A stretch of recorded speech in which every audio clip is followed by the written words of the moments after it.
And then they were 16. We started off at 48. We got rid of the first 16. And then after the round of 32, they are down to 16. And from that, we are looking forward to the last 8.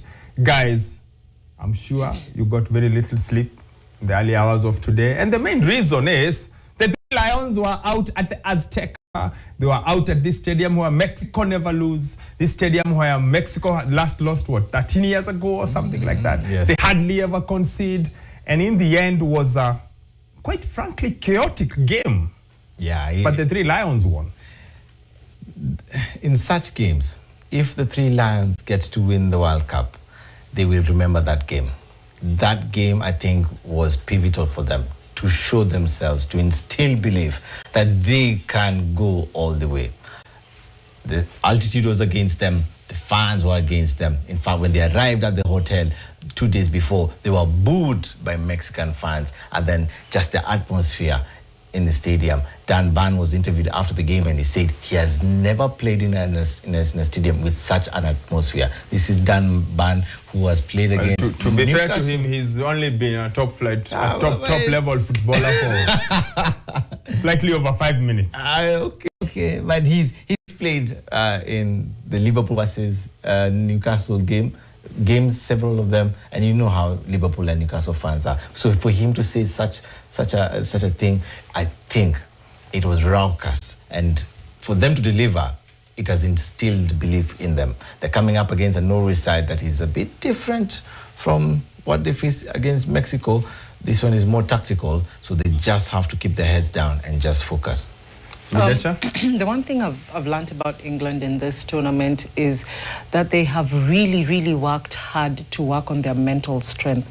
They are, showing belief in the last few minutes, something that we're not used to seeing England do previously, and that they're doing very well. I have to give them their flowers. I'm a bit worried about them meeting a Norway side that has Erling Haaland. Their defense still has really not convinced me, because they are really conceding. Almost in every game they've actually conceded. I think almost every game they've conceded. And apart from Ghana. Yeah, apart from Ghana. And that gives me a bit of worry. And from what I saw with Norway playing against Brazil yesterday, they also showed a lot of belief and they're not scared. Now we are separating the boys from the men. When it gets to this stage, it's guns out, it's everything blazing. I just want to see England get tougher opponents as they go, and hopefully just say goodbye to the tournament. I don't. They play Norway, then their path is not the toughest. In fact, someone likened it to Arsenal's path in the Champions League. Their path is not the toughest. The tough opponents seem to be on the other half of the draw. For me, I think the one thing England must worry about is fullback too. It seems like it's a poisoned chalice. Whatever happens, if you are the right fullback, something happens to you. So you get injured if you're Livramento, if you're Rhys James, if you're Kwanzaa, and when you come back, you get red carded. Maybe that's the only thing, the fact that they need to figure out that side. But as you were speaking, I was thinking, dare I say they have shown a bit of Germanness, toughness about them? Like like that resilience, that fight, that belief. Yes, and that's what has shocked me. Like, literally, nilipigwa na butas, like, is this England or what am I watching? Because that quality of football we're not used to seeing with England, and now that they are coming in, I'm like, of Thomas Tuchel, what do you have up your sleeve? And he seems like he's getting something right. And the players are playing for him more than they are playing for the 3 Lions on their... that's how I feel. I mean, they're very hungry, and I like that. I just want to see exactly what he will do with that backline. Because here, for me, is when the going gets tough, they are ready to roll up their sleeves and are ready to get themselves dirty and do what it takes for them to proceed. This is a different England side mentally. I remember saying they are my dark horse in quotes because they have won it before. But guys, can we calm down a little bit? Because to be fair, this team got to the semi-finals of a World Cup. This team has gotten to the finals of 2 Euros in the not too recent past. So as great as the win over the great Mexico was, this is a Mexico team that won a knockout game at the World Cup for the first time in 40 years. 40 years. It's Panama and an old Croatia and Ghana and DR Congo and Mexico. So yes, they've done well. In front of you. Yes, but let's until they get to the semi-finals of our World Cup, until they get to the final of our World Cup or the final of a Euro, I still think Gareth Southgate it's very underrated. What he achieved with that team is very, very underrated. Maybe because he doesn't shout and punch the air like Thomas Tuchel. But anyway, let's move that conversation away from that to the game of yesterday. I know all of you enjoyed that one of early morning of Jude Bellingham, but for me, it was Norway versus Brazil. Because if you didn't know colors, if you are told what Brazil do by how they play, you watching that game, you are thinking, Brazil are the guys with the big cross on their front. You are thinking Norway are the guys in yellow. I have never seen a Brazil that has lacked ideas, that has lacked talent like the one that I saw yesterday. They were so flat. Literally, you know when you're dead, even in hospital, it's like, you know that sound? That was Brazil yesterday. Flatlining. They flatlined, the midfield was all over. It was like a super highway with, you know, Nairobi Superhighway with no traffic and everyone is going crazy. Yes. That was Brazil. You know, for me, they reminded me, you know, village football. When everyone is running on one side where the ball is, and then they are coming back to this other side. That is exactly what Brazil did yesterday. They lacked ideas. They were old. You could see the age. Literally, I was like, oh my God, is that a walking stick I'm seeing on the pitch? Because it was terrible. I was so heartbroken. 5-time champions, thank you for your service. Let's meet again in 2030. It's interesting you say that because the age thing has been a factor. If you look at Alisson is in it, that is Weverton, Ederson, Marquinhos, Alexandro, Danilo, Casemiro. They have quite a number of players who are a bit long in the tooth, Starboy. But maybe the biggest question when all is said and done is, how do they end up with Bruno Guimaraes taking a penalty? In spite of all the explanations by Carlo Ancelotti. How does that happen? The first Brazilian to miss an in-game penalty. You said for how many years? Again, for 40 years. 40 years again? Yes, 1986. I didn't know that stat. But I just feel, and I've been saying this, Vinicius is not an elite player. And he's not. And we have seen it. Because in that particular instance, Vinicius is the guy who's going to take that penalty. When we are looking to win a game, the guy who stands up to be counted, that's the star man, that's the owner of the team, that's the guy who bails us out. That is Mbappe, that is Harry Kane, that is Erling Can we Haaland. substitute your statement elite with leader? Because elite here is when you play for Real Madrid and win whatever is won for Madrid, and you may be an elite. Maybe the question is, can he lead? Because going to the World Cup, the conversation in Brazil was, you've never led us anywhere. Like, we never see you when it matters. You seem, this shirt is heavy for you. I think, can you be elite without being a leader? Yeah, you can't be elite without being a leader. Kevin Durant comes to mind. Kevin Durant comes to mind. Paul Scholes comes to mind. Yeah. You can't be super elite, but you really don't want to talk to anyone. You just want to do your job and go home. Okay, in this instant, when I said elite, I was meaning the owner of the team. You can't be the go-to guy, and you cannot take up responsibilities of taking up the penalty. I hear you, but can I push back a little bit and say, also, what does he have to lead? When we look at that Brazilian team, you have, like Midecha says, guys with walking canes, okay, with walking sticks, and children, and these children are playing for Brentford. No offense to Brentford, no offense to Bournemouth, but this is not exactly the team you lead. We know we are saying Mbappe is a leader, but does help for you to lead Olise and Dembele, Charki's on the bench. Let me push back again. Yes. The instance says he got the ball. What did he do with the ball? The chances that he got, did he do anything of it? Did he really get chances? He didn't get chances. He couldn't even beat his man. For me, it was just, can you win your duel? Because if you win your duel, then you're giving us a chance. Let's be very honest in the one-on-one chance. One thing, the truth of the matter is Vinicius Jr. has been the one man we've talked about from the time the tournament began, because he was that individual brilliance that Brazil needed at that point.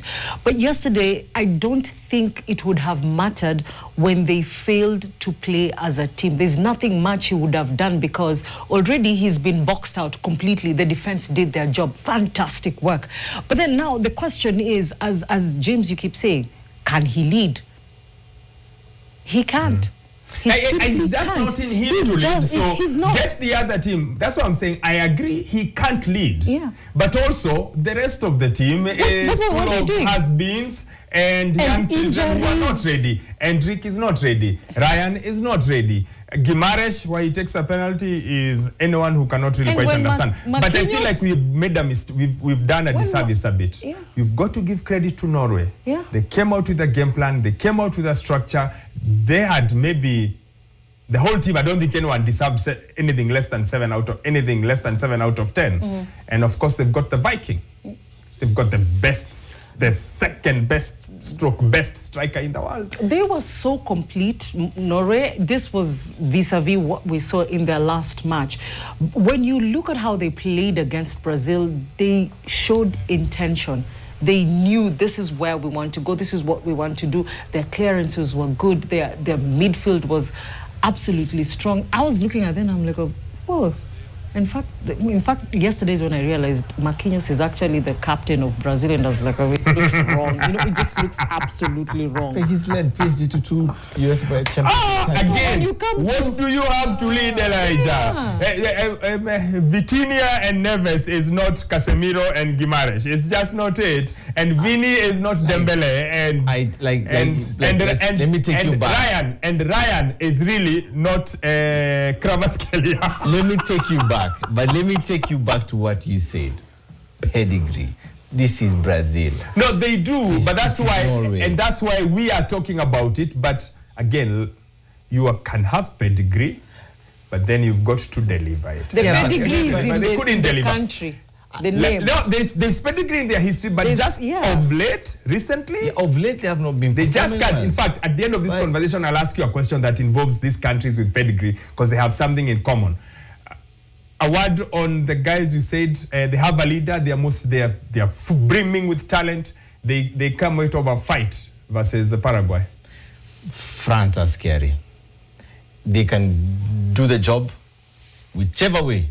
If it's getting your hands dirty, they will get their hands dirty. If it's slick, beautiful football, they're gonna play that. If it's finishing off the game at any particular point, fantastic. They will out. Do they have a weakness? Yes, they have a weakness. Their defense is not too good. But one thing they're doing is they're outscoring their opponents. So we know we have a weak defense, so let's outscore our opponent. How many goals have France conceded? Not many. Not many. The chances, for example. No, goals, not chances. Yeah. This XG thing is. I'm just for example. So they beat Paraguay 1-0. They beat Sweden 3-0. They beat Norway 4-1. And they beat Iraq 3-0. And they beat Senegal 3-1. I struggle to see the glaring chances that they are somehow getting away with. But you've asked about weaknesses. I think France have two. One is what you've talked about, their defense. I don't think they have enough defensive depth. If anything happens to anyone in that defense, that might be just a fraction of a problem. But guys, ifs and buts, if it happens, if it hasn't happened yet. No, for me, the Paraguay but that's a weakness. No, for me, you have the to show us Paraguay the game weakness. Was their midfield transition. I think they became a bit vulnerable in that game, because I have never seen a French team that does not have a shot on target. I saw it in that game. Because Paraguay came out to so fight. That means if you can find that vulnerability in the midfield, then... But how many teams are going to be able to do what Paraguay did? How many teams are going to be as shameless? Not too many. Not too many. Morocco. But if you mention... No Morocco. It's good you bring one Morocco, because I want us to move to Morocco. But the teams that you have mentioned, Senegal and Norway have a bit of more class than Iraq and Sweden. Sweden were awful. Sweden were just overpowered, man. Yes. Sweden have as good class as Senegal, you would say, if not better, just that they were overpowered. Yes, but we've seen this Swedish side. It was underwhelming. But when you look at against Norway, it was a B side that played. So they haven't played a top level team. But against Senegal, we saw that they are vulnerable. You were here waxing lyrical about England and the way you beat what's in front of you. England haven't played anyone of note, and England have scraped through. Other than the 4-2 win over Croatia, everything else has been an almighty struggle. Whether it's the mighty Panama, whether everything has been a struggle, but you giving them a pass when it comes to LeBlanc, you asked me their weakness. You just said here and said they haven't played a team that is very strong, and I'm like, England played the mighty DR Congo, and all of you at some point were thinking it's time for Tabeta Bango. You see, so you double standards. Midecha, you've spoken about the Atlas Lions, Morocco, through to the quarterfinals. What did you think of the way they overcame Canada? First, I think when that match started and Canada was attacking, I think Morocco were like, wait, what is going on? But how they absorbed that pressure and, just made sure that at the end, by the time they were getting to that hydration break, now they had already tamed Canada. For me, handling that kind of pressure just told me these guys have immense mental ability, because Canada just kept coming and I was like, what is going on? And Canada didn't score at that particular point. Then for Morocco to come back, they had a talk during the end. Guys, listen, this is Canada, come on. A team that has just gotten to the last round of 32 for the first time. We're letting them run over us like this. We're not going to allow that to happen. They composed themselves, they composed their midfield, they did what they needed to do in order to put themselves together. And once they absorbed that pressure completely, now we started seeing Morocco playing as they should. And then the tables turned and Canada now started playing into Morocco's hands. That is exactly what happened. I'm absolutely proud of Le Maroc. So it's going to be, France are going home, Bana. The difference in class, I thought class was the difference. Just talent and ability. Moroccans just had, they shone, their talent shone, their pedigree, like you said. Canada ran like crazy, but Morocco are just headless chicken. Just hold on. Absorb the pressure. It comes with the experience, I guess, from the 2022 World Cup, where they go to the semi-finals. I think they learned from that experience. They carried it on to AFCON, getting to the final, not losing a match during AFCON, and then in this particular edition, they just kept on growing and growing. The first game was against Brazil. I think it was a blessing also to play the tough team early. Play the most successful team and just impose themselves and play the way they did. I think they've grown immensely with different sort of opponents. Brazil here, Scotland there, who played totally different type of football. And then you come to Canada, who are also quite physical, and they were able to manage them. I think they have a chance against France. Whether they can beat them, they'll have to dig really deep. They do have a chance against France. I'll quote a good friend of mine, Dana said, I'm sure you know him, who says, France versus Morocco will be like an estate game, because these guys grew up together. So it's going to be really, really close just because of that. They'll have that rivalry where they've all, because of the way Morocco has a lot of players from France and stuff like that. As we move on to the fixtures, I only have one question. I'd like you guys to think about it. This is for you to go ponder about. If Morocco played this way at the AFCON, would we have had those shenanigans of the towel? When I watch them play this well, when I watch Saibari do the things he's done at the World Cup, and his claim to fame from AFCON was trying to get Mendy's towel, it befuddles me. I cannot wrap my head around those two sides. That they are so good now, but in January they did anything but. Mofrika. It's just because they can't do that at the World Cup. But if they could, I promise you they would have. On to the fixtures. Monday night fixtures. The game that is currently at halftime is Spain versus Portugal. I was telling Midecha and Starboy, this game just has the feelings and the makings of a penalty shootout. like I told you, I just want Spain to just prove me right. I picked them. I have never picked Spain before. This is the first time. The last time I picked Argentina, they won. The other time I picked France, they won. I just don't want to remind you how many times you've been disappointed and the trauma you've been having. I've not been disappointed. I've not been disappointed. So that's Portugal versus Spain. That's the game currently going on. And then in the early hours of tomorrow, I know whether it's from 3 a.m., the Americans with their Balogun take on Belgium. Now, again, I ask, what are the chances that Belgium find a way past Balogun and Trump and have Pochettino? Too many problems. I'm just hoping that they can win so that the third host can stay home. Because this whole escapade that has gone on with this red card has really pissed me off. In my days when I was refereeing the games, the boys' games, because that's how I got into football, I would give you a card and it would stand. Tomorrow, if he gets a red card, can it stand? You cannot appeal at halftime. I'm just curious to find out how many lives my dad has lived. I'm just curious, man. Like, if you talk to her, she's a drama writer, music writer, former athlete, volleyballer. I have lived a full life. Journalist. Like, during the 2018 World Cup, she worked here as an analyst. Like, how many lives have you lived? I have lived a full life. I can write a book and I assure you it will be a bestseller. I started playing football because I used to go to the field and, ref the game, the boys' games. I was always the only girl. So because they wouldn't allow me to play, they were giving me the referee. So I'm telling you, I'm a solid referee, by the way. Well, Madam Referee. Yes, please. Egypt are taking on Argentina. Safari yao imeishia hapo sadly. Yani hata uongezi kitu. Kwa heri. Isn't it obvious?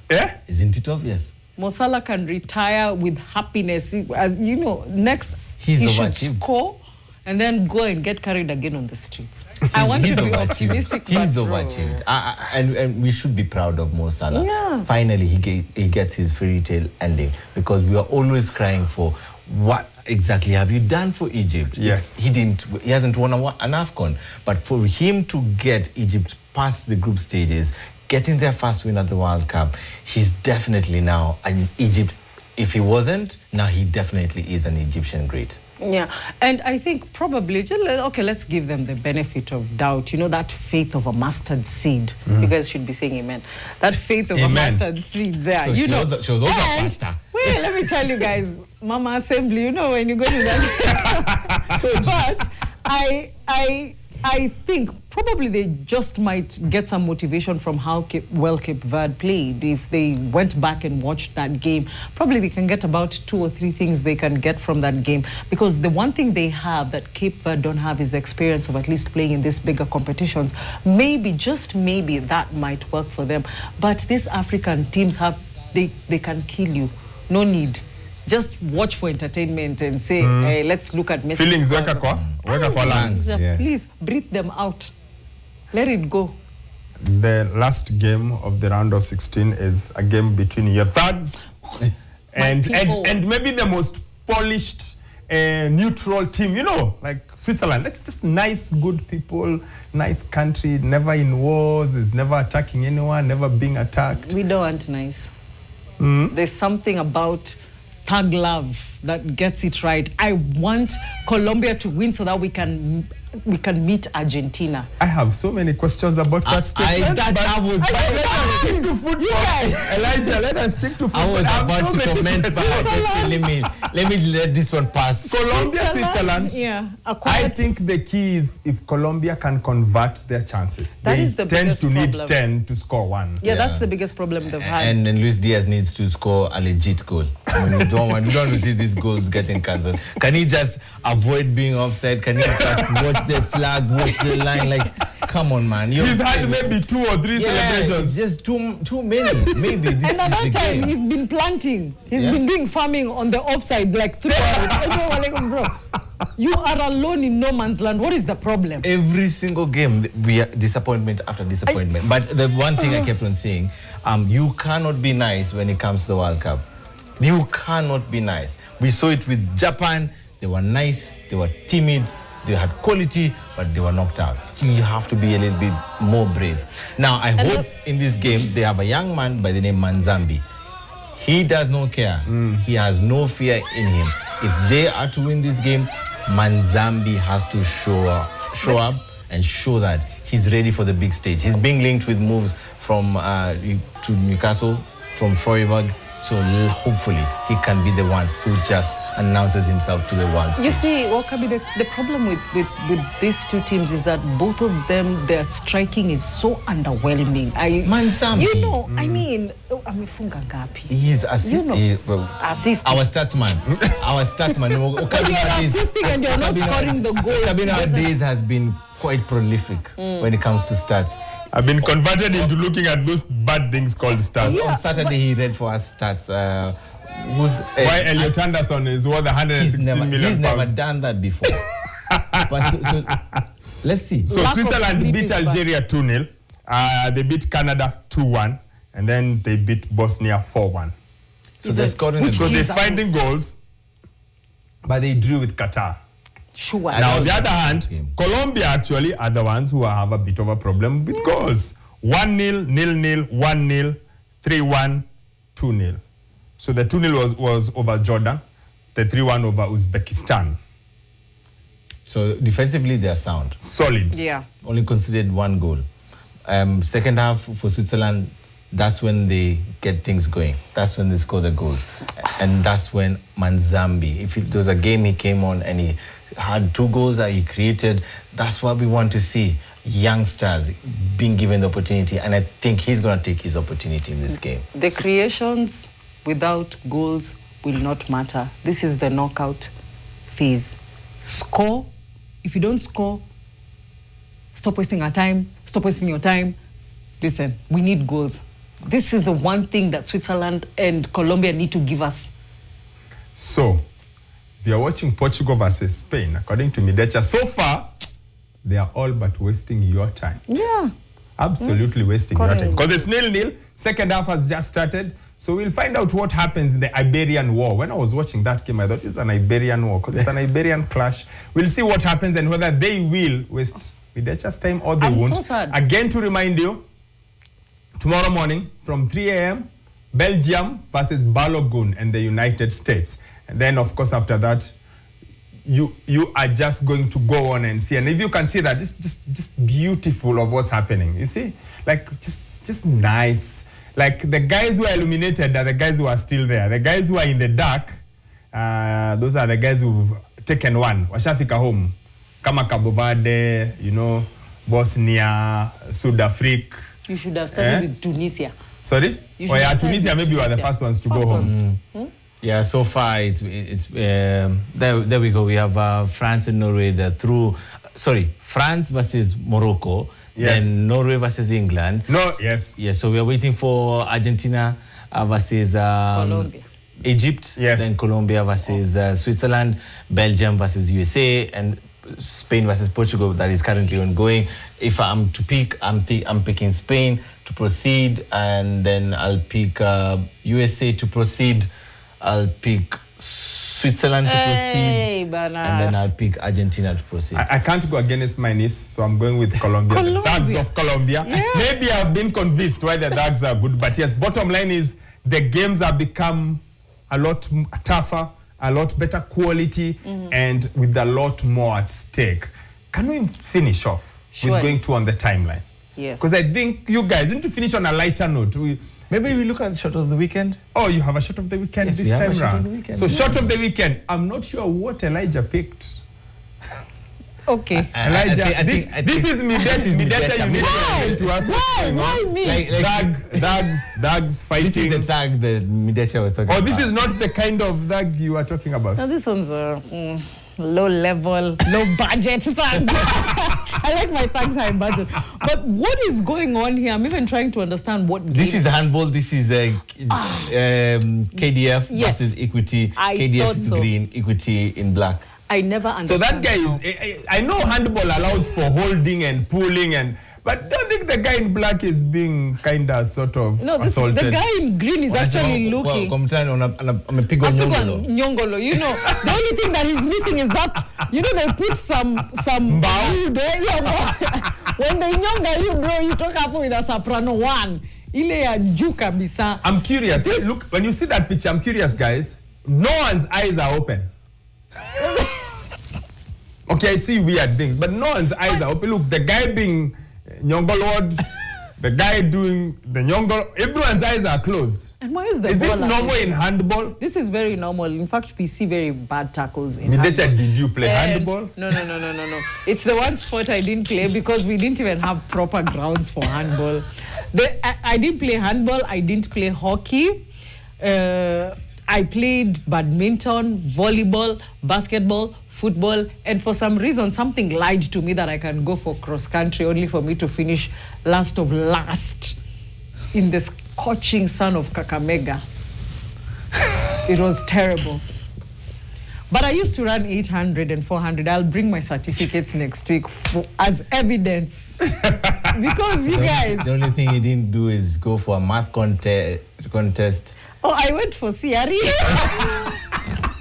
Now that you're telling us about the seed, they're planting of the seed here. Yes.